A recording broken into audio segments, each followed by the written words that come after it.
And good morning, afternoon. Boy, it's one of those days, isn't it? I had just a really frantic day today. Well, I guess that's why they call it Frantic Fridays. But we're going to try to get more centered in here. You're listening to Universe Radio with Rosemary Brown Sanders. We're going to talk about you and what is good for you in your universe.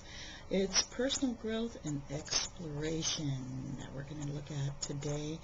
And every Friday right here on KNRY 1240 AM. If you'd like to listen to us live streaming, you can go to www.knry.com, click on the live stream button, and we are there. Also, if you'd like to go to my website, you can do that at www.rosemarybrown.sanders.com, click on the live stream button. And there's a lot of fun things to do on my website. Actually, you can go to the Mayan calendar and see how many days there are left before the end of the world. You can go get a tarot reading or an I Ching reading by clicking on one of the things. You can also get your Om for the day that will put you in a meditative space and make you feel really, really solid and really prepared. Let's see, what else can you do on there? Oh, you know what? I just added the Discovery Channel news so you can see how mosquitoes hum at each other while they're making love. Oh my gosh, too much information. And you can also, today they have some things about Mars. Is there life on Mars and all that good stuff. So hop over to www.rosemarybrown.sanders.com and enjoy. And also, I love to pick on the news because there's just lots of things going on. And this Madoff situation, this is my you rant for the day, okay? Or me rant. Mr. Madoff took advantage of all those people, made all those billions of dollars, and then lost it for them all. And he gets a slap on the wrist because he doesn't get to go into a little 3x5 room like he should be in, behind some cold steel bars.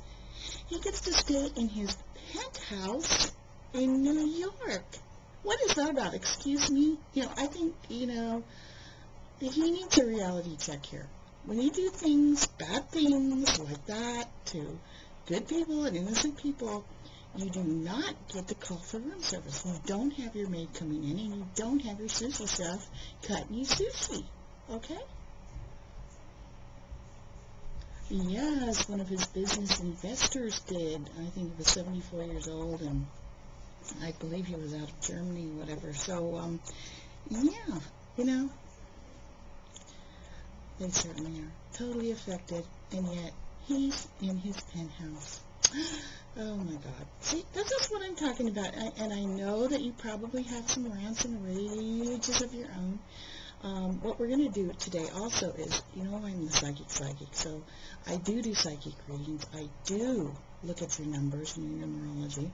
So if you would like to have a reading, I want to put that right out. You can give me a call here at 831-373-1234. That's 831-373-1234. And you can give me your name and your month and day of birth, and we can take a look and see what's happening in your world. Some number days and months and years are more difficult than others, but everything seems to balance out. It's the yin and the yang of the world.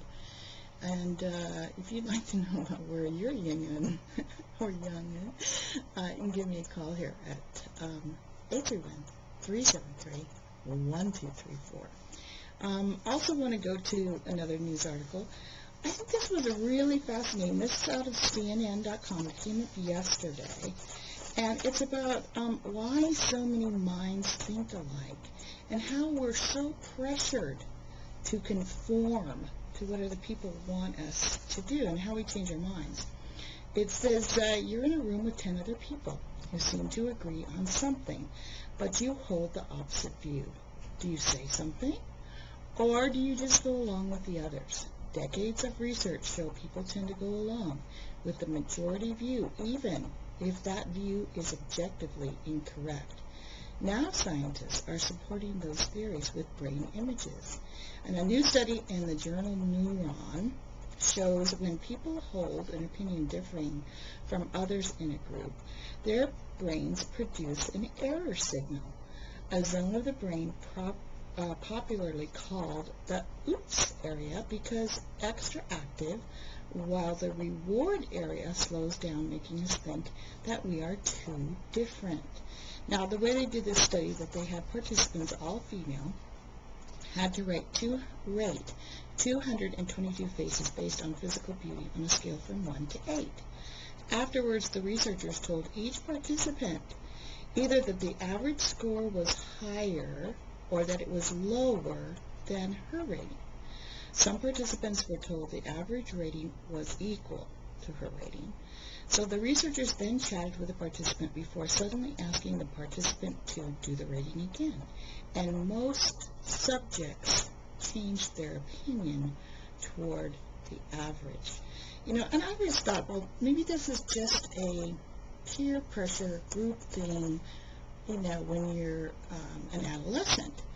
But it goes across the board, and it comes into adulthood as well. It says the two leading theories of conformity are that people look to the group because they're unsure of what to do, and that people go along with the norm because they're afraid of being different. Burns' research, which he describes in the book Iconoclast, a neuroscientist, reveals how to think differently. That's the whole title of the book. Again, it's Iconoclast. A neuroscientist reveals how to think differently, found that brain mechanisms associated with fear and anxiety do play a part in situations where a person feels his or her opinion goes against the grain. Participants looked at projections of three-dimensional objects and had to identify which shapes were similar. As with the new study in Neuron, participants tended to shift their opinion to the majority view, although in this case the problems had objectively correct answers.